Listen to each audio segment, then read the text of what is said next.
के बाद मैं काम कर रहा था अपना, तो 3 बजे के करीब मैंने टेक्स्ट मैसेज देखा। हसन असलम शाद एक वकील हैं, पार्टनर हैं एक लॉ फर्म में ओमान में। उनका मुझे टेक्स्ट था कि मुझे ये अरशद शरीफ की खबर क्या है, मतलब is this true? So I had no information और मैंने पूछा कि क्या है। मेरे ज़हन में था कि अरशद शरीफ में वापस आ रहा है, शायद दोबारा गिरफ्तार हो गए होंगे, बिकॉज मुझे पता था सॉरी कि उन्होंने एक पिटिशन डाली हुई थी 27 अक्टूबर में लगनी थी इस्लामाबाद हाई कोर्ट में, ताकि उनको बेल मिले ट्रांजिटरी, वो वापस आना चाहते थे। मैंने ये भी सुना था कि वो शायद बोल टेलीविजन उन्होंने ज्वाइन कर लिया, तो मैंने सोचा शायद गिरफ्तारी हो गई है। तो मैंने कहा क्या खबर है। उस पर उन्होंने मुझे ट्वीट 1-2 लोगों के भेजे जिसमें था कि अरशद भाई शहीद हो गए हैं, अरशद शहीद हो गए हैं। तो आई वाज शॉक। उसमें मेहर बुखारी का ट्वीट था। मैंने जब वो थ्रेड में गया ट्विटर पे, तो मैंने वहाँ देखा कि ना सिर्फ मेहर बुखारी का ट्वीट था, बल्कि वहाँ का इमरान रियाज खान का ट्वीट था। तो चूंकि इमरान का नंबर मेरे पास था, मैंने इमरान रियाज को कॉल करना शुरू कर दिया। पहले उन्होंने कॉल नहीं उठाई, उनकी कॉल बिजी मुझे मिल रही थी। कुछ मिनट के बाद मेरी इमरान रियाज से बात हो गई और बड़े रोते रोते उन्होंने मुझे कहा कि मोहित भाई ये बात सही है कि उनको गोली लग गई है, स्नाइपर फायर है। मैंने कहा कैसे पता चला? तो मैंने कहा कोई बंदा उनके साथ था, उससे पता चला है। उसने यहाँ पे कॉल किया है कि उनको गोली लगी है और उसकी मुझे पता चला डेथ है। तो हम दोनों रोने लग गए, धाड़े मार मार के, मतलब कुछ कंट्रोल नहीं हो रहा था। तो मैंने कहा कि यार आई होप कि ये गलत होगा, may be he is injured, जख्मी हुआ। उसने कहा मैं भी यही दुआ कर रहा हूँ, मैं निकल रहा हूँ, I am coming to Islamabad, और अल्लाह करे कि मैं भी यही दुआ करता हूँ कि जख्मी हुआ हो, जिंदा हो, उसकी खबर मिले।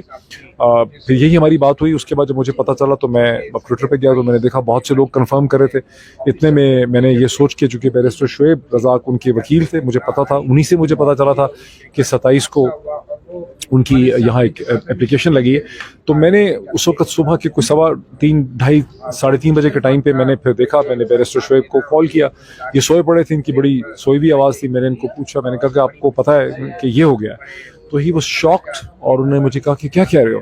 मैंने कहा बिल्कुल ऐसा ही है। वो भी रोने लग गए। उन्होंने कहा कि यार मैं अभी तुम्हारे पास आता हूँ, तो हम उसके घर चलते हैं। तो थोड़ी देर के बाद ये मेरे घर पहुँच गए और मैंने इनको गेट पे रिसीव किया और हमने गले लग के, मैं को अपनी माँ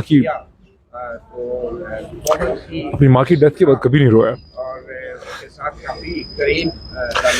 2013 में मेरी माँ की सडन मर्डर हुआ था। उसके बाद बहुत कुछ हुआ मेरे साथ, लेकिन मैं कभी रोया नहीं। लेकिन मैं और बैरिस्टर शुएब जो थे अपने गेट पे, पहले मैं और इमरान रियाज रोते रहे, उसके बाद मैं और बैरिस्टर शुएब जो है हम रोते रहे। फिर हम उनके घर गए, वहाँ उनकी फैमिली से मुलाकात हुई। वहाँ सभी लोग जो हैं वो रो रहे थे।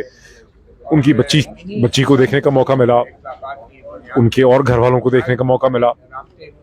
अनबिलीवेबल और अनबिलीवेबल, मतलब नाकाबिल यकीन लगा कि ये चीज़ हो गई। मतलब ऐसा लगता था कि अभी कोई फ़ोन आएगा, वो कहेगा कि नहीं वो ज़ख्मी हुए हैं। ऐसा नहीं हुआ।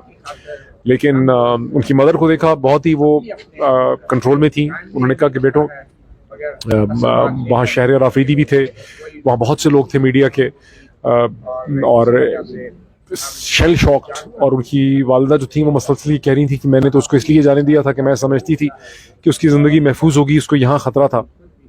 कोई गालिबन अफगान ग्रुप जो था वो थ्रेटन कर रहा था, कोई उस वक्त कोई इस तरह की खबर थी। और वहीं मुझे लोगों से पता चला कि वो, मैंने पहले भी सुना था, लेकिन वहाँ भी सुना कि वो अबू धाबी चले गए थे, दुबई में थे। वहाँ दुबई की गवर्नमेंट ने, पहले वो वहाँ ठहरे हुए थे, उनको कहा कि पाकिस्तान गवर्नमेंट शायद आपको डिपोर्ट करना चाहती है, लेकिन हम आपको डिपोर्ट नहीं करेंगे, आप फौरी तौर पे 24 से 48 घंटे में दुबई छोड़ दें।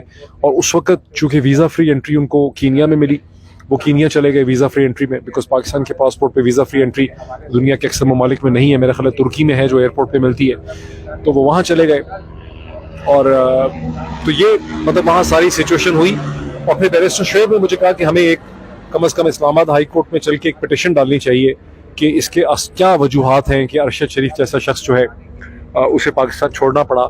इसमें क्या हकीकत है कि दुबई की हुकूमत को, अबू धाबी की हुकूमत को हुकूमत पाकिस्तान ने डिपोर्ट करने के लिए कहा, क्या वजूहात, क्यों उनको ब्रिटिश वीज़ा नहीं मिला।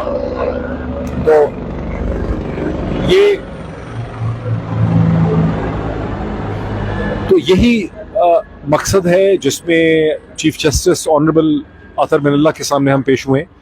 बैरिस्टर शुएब रज़ाक साहब ने अपनी पिटिशन दी है और उनके सामने एक मुख्तसर बात हुई है जिसमें chief justice was shell shocked.